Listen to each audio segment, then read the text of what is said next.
नमस्कार, स्वागत है आपका करियर 365 में। मैं हूं अमित राव। दोस्तों, चाइना से एक जहाज यूरोप जाने के लिए निकले, लेकिन इस बार वह न स्ट्रेट ऑफ मलक्का जाए, ना इंडियन ओशन, ना रेड सी और ना ही स्वेज कनाल, बल्कि चाइना से निकलकर जहाज उत्तर की तरफ मुड़े, बेरिंग स्ट्रेट को क्रॉस करे और बर्फीले आर्कटिक ओशन से होते हुए रसिया के उत्तरी किनारे के रास्ते सीधे यूरोप पहुंच जाए। और जिस यात्रा में ट्रेडिशनल स्वेज सी रूट से 40 दिन या उससे ज़्यादा लग सकते हैं, उसे लगभग 18 दिनों में पूरा करने का लक्ष्य रखा जाए। चाइना अब इसी आर्टिक कॉरिडोर को बड़े कॉमर्शियल ट्रेड रूट के रूप में विकसित करने की कोशिश कर रहा है। लेकिन सवाल है, चाइना को अचानक आर्टिक की ज़रूरत क्यों पड़ गई? क्या इसके पीछे सिर्फ समय और पैसा बचाना है, या चाइना दुनिया के सबसे महत्वपूर्ण मेरीटाइम चोक पॉइंट्स पर अपनी निर्भरता कम करने की तैयारी कर रहा है? और सबसे बड़ा सवाल, क्या भविष्य में स्वेज कनाल की बादशाहत को आर्कटिक से चुनौती मिलने वाली है? पार्ट वन, पुराना रास्ता। पहले मैप को समझिए। चाइना के निंगबो जैसे पोर्ट से यूरोप जाने वाला जहाज दक्षिण की तरफ बढ़ता है, ईस्ट और साउथ चाइना सी से होते हुए स्ट्रेट ऑफ मलक्का पार करता है। इसके बाद Indian Ocean, Arabian Sea, Gulf of Aden, Bab el Mandeb से रेड सी से प्रवेश करता है। फिर स्वेज कनाल को क्रॉस करके मेडिटेरियन सी और वहां से यूरोप पहुंचता है। यह दशकों से एशिया यूरोप ट्रेड की सबसे महत्वपूर्ण मेरीटाइम आर्टरीज में से एक रहा है।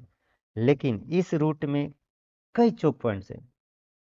मलक्का स्ट्रेट, बाब एल मंडेब, रेड सी और स्वेज कनाल। किसी एक जगह जियोपॉलिटिकल क्राइसिस होने का असर हजारों किलोमीटर दूर ग्लोबल सप्लाई चेन पर असर पड़ सकता है। पार्ट टू, अब आर्टिक वाला रास्ता देखिए। अब चाइना को नॉर्दर्न ऑप्शन देखिए। जहाज निंगबो से निकलता है, फिर पैसिफिक की तरफ बढ़ते हुए बेरिंग स्ट्रेट तक पहुंच जाता है। बेरिंग स्ट्रेट के बाद शुरू होता है आर्टिक ओशन। यहां से रसिया के नॉर्दर्न कोस्ट के साथ नॉर्दर्न सी रूट और आगे बढ़ते हुए जहाज ब्रेंट सी की तरफ निकलता है, फिर नॉर्दर्न यूरोप तक पहुंच जाता है। और यही पूरा खेल बदल जाता है। 2025 में चाइना यूरोप आर्टिक एक्सप्रेस की शुरुआत के दौरान निंगबो से यूके के फ्लेक्सटो तथा डायरेक्ट ट्रांजिट लगभग 18 दिन बताया गया था। इसके मुकाबले ट्रेडिशनल स्वेज कनाल रूट से यही यात्रा लगभग 40 दिन या उससे अधिक से लग सकती है। पार्ट थ्री, चाइना ऐसा क्यों कर रहा है? पहला कारण है टाइम। कम डिस्टेंस का मतलब संभावित रूप से कम ट्रांजिट टाइम। दूसरा है कॉस्ट। अगर जहाज की यात्रा छोटी होती है तो कुछ परिस्थितियों में फ्यूल और ऑपरेशनल कॉस्टिंग कम हो सकते हैं।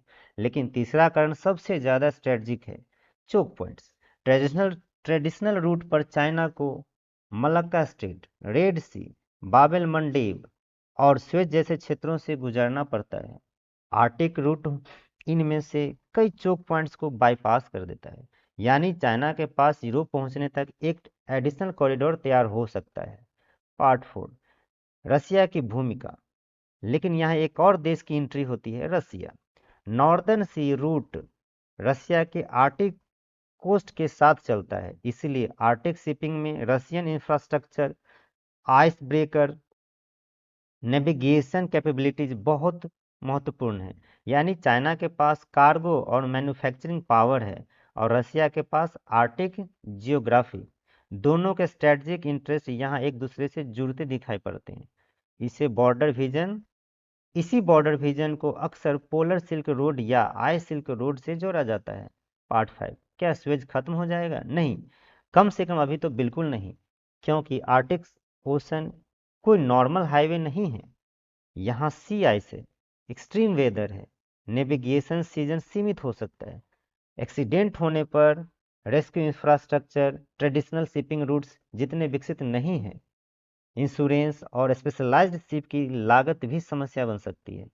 और रसिया पर वेस्टर्न सेक्शन इस रूट को जियोपॉलिटिकल कॉम्प्लिकेशन भी देते हैं। इसलिए 18 दिन सुनकर यह मान लेना कि कल से सारी चाइना यूरोप शिपिंग आर्कटिक चली जाएगी, गलत होगा। फिलहाल इसे स्वेज का रिप्लेसमेंट नहीं, बल्कि चाइना के लिए एक स्ट्रेटजिक अल्टरनेटिव कॉरिडोर समझना ज़्यादा सही है। पार्ट सिक्स, सबसे बड़ा जियोपॉलिटिकल सवाल। अब पिक्चर को थोड़ा बड़ा करके देखिए। अगर आने वाले दशकों में आर्कटिक में नेविगेशन आसान हो जाता है और चाइना तथा रसिया यहाँ पोर्ट्स, आइस ब्रेकर्स और शिपिंग इंफ्रास्ट्रक्चर बढ़ाते जाते हैं, तो दुनिया के ट्रेड मैप में एक नया नॉर्दर्न कॉरिडोर मजबूत हो सकता है। और अब ग्लोबल मेरीटाइम ट्रेड केवल स्वेज, पनामा, मलक्का और हॉर्मुज जैसे ट्रेडिशनल चोक पॉइंट्स की कहानी नहीं रहेगा।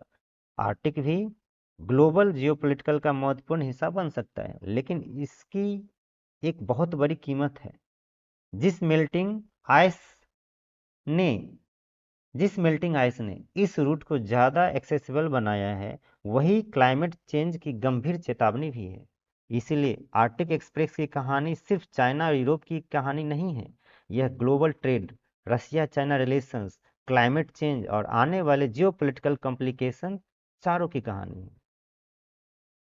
रूट भविष्य में स्वेज कनाल को वास्तविक चुनौती दे पाएगा, या एक्सट्रीम वेदर और जियोपॉलिटिकल टेंशंस इसे सिर्फ एक सीजनल अल्टरनेटिव बनाकर रखेंगे?